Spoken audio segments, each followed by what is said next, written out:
Assalomu alaykum. Surxondaryoliklar bormi? Shu videoga bitta like bosib qo'yadigan. Bu 10 tonnalik hovuzimiz bo'lyapti. Bu Oltinsoy tumanidan. O'zimiz Sho'rchi tumanidan. Surxondaryo bo'ylab xizmat ko'rsatamiz. Qilayotganimiz 10 tonnalik hovuz. Mana rastorlarning tayyorlanish jarayonlarigacha ko'rsataman. Mana hech qanday narsasida kami yo'q. Suv qochib ketmasligiga garantiya beramiz. Shu videoni do'stlaringizga ulashib qo'yingizlar. Bitta kommentariya, bitta like bosib qo'yingizlar. Kimning agar kommentariyasidagi like soni 500 tadan oshib ketsa bir hafta davomida o'sha songa kartasiga 500 ming so'm tayyorlab beraman.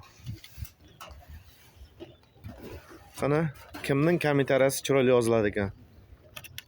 O'shanga akalar sizlardan g'ayrat qilasizlar. Hammaga rahmat.